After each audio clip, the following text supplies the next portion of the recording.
नमस्कार साथियों, आज मैं एक और मनोरंजक व शिक्षाप्रद कहानी लेकर आप लोगों के सामने आई हूँ।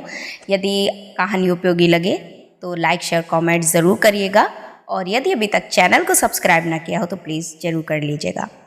तो आज की कहानी है एक गरीब निर्धन भिखारी आप कह सकते हैं और एक व्यापारी की। तो शाम गहरी हो चली थी। एक निर्धन भिखारी जो कि काफ़ी लंबा चौड़ा और डार्क कलर यानी काले रंग का था, थोड़ा सा डरावना भी लगता था, वह एक व्यापारी के घर पहुंचा। उस समय व्यापारी का परिवार भोजन कर रहा था, इसलिए द्वार पर खड़ी उसकी सेविका ने उस भिखारी को अंदर न जाने के लिए कहा। तो अंदर से आवाज़ आई कि द्वार पर कौन है। तो उसने कहा कि एक भिखारी आया है। इससे मुझे बड़ा डर लग रहा है क्योंकि वो देखने में काफ़ी लंबा चौड़ा और डार्क था, काले रंग का था। तो सेविका ने यह कहते हुए अपने को छिपाती हुई दौड़ती हुई अंदर गई और कहा कि सचमुच बहुत ही लंबा तगड़ा भिखारी बाहर खड़ा है, मैं तुम्हारी क्या सेवा कर सकता हूँ? व्यापारी ने विनम्रता से उस भिखारी से पूछा। बस मेरी यह रात आराम से कट जाए, विनम्रता पूर्वक उस भिखारी ने उत्तर दिया कि मैं एक समय किसी के यहाँ काम करता था, अब मैं बूढ़ा हो गया हूँ, मेरे मालिक ने मुझे निकाल दिया है, इसी कारण से मैं दर दर भटक रहा हूँ, मेरा कोई घर नहीं है, छत नहीं है, रात बिताने के लिए मुझे जगह चाहिए।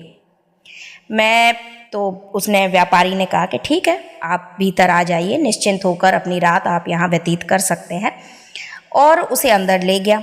सेविका को आज्ञा दी कि उसके लिए छत के पास वाले कमरे में बिस्तर का प्रबंध कर दिया जाए।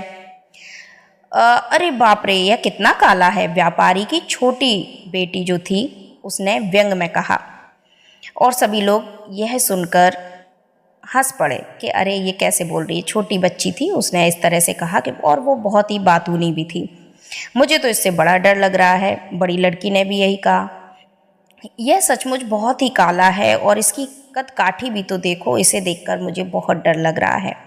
तो उसकी माँ ने कहा डांटते हुए कि बेवकूफ़ी भरी बातें तुम लोग मत करो, ये बेचारा तो निर्धन है और दुखी है और हमारा परम कर्तव्य बनता है कि हम इसकी सहायता करें, भले ही वह काला है। पिता ने आगे बात जोड़ते हुए कहा, उसी रात संयोग से दो चोर व्यापारी के घर चोरी करने के लिए आए। उन्होंने छत के पास उस कमरे में पहुंचने के लिए घर की दीवार पर सीढ़ी टिकाई। तो उस भिखारी ने हड़बड़ाहट में वह जागा और उस चोर से चिल्लाया कि कौन है। चोरों ने समझा कि कमरा खाली होगा। ऐसी डरावनी शक्ल और कहावर शरीर को देखकर चोरों के पसीने छूट गए और अभी वे खिड़की की चौखट पर ही थे कि हाथ पैर फूल जाने के कारण वो चोर धड़ाम से नीचे गिरे। गिरने के कारण उनको बड़ी चोट आई और अब वे खड़े भी नहीं हो पा रहे थे। तो उस भिखारी ने जोर जोर से चिल्लाया, जिसके कारण पूरा परिवार जाग गया। चोर पकड़े गए और व्यापारी ने उन्हें पुलिस के हवाले कर दिया। सुबह घर छोड़ने से पहले भिखारी ने व्यापारी के सामने शीश नवाने के लिए उसने सोचा कि चलो हम उनका धन्यवाद करते हैं, उन्होंने रात भर हमें शरण दी रखा। तो उनके अतिथि सत्कार के लिए धन्यवाद देने के लिए वो खड़ा हुआ। अब तुम्हारा कहाँ जाने का इरादा है? व्यापारी ने पूछा। मुझे खुद नहीं मालूम, देखिए कहीं काम खोजने की कोशिश करूँगा, शायद कोई जगह मिल जाए। तो उस भिखारी ने बड़ी विनम्रता और धीरज से उत्तर दिया। अब तुम घर छोड़कर कहीं नहीं जाओगे, व्यापारी ने कहा। हमने तुम्हारे साथ जो थोड़ी सी भलाई की थी उसके बदले में हमने बहुत कुछ पा लिया है, उसकी भरपाई हो गई है। तुम्हारी उम्र के अनुसार तुम्हें इस घर में हम काम देंगे, आज से तुम भी हमारे परिवार के एक सदस्य होगे। और वह भिखारी वहीं ठहर गया। बच्चे भी, उसकी जो दोनों बेटियां थीं वो भी बहुत प्रसन्न हुई और आराम से वह उस घर में रहने लगा। तो साथियों, जीवन में सदैव सच्चाई और अच्छाई के मार्ग पर ही चलना चाहिए।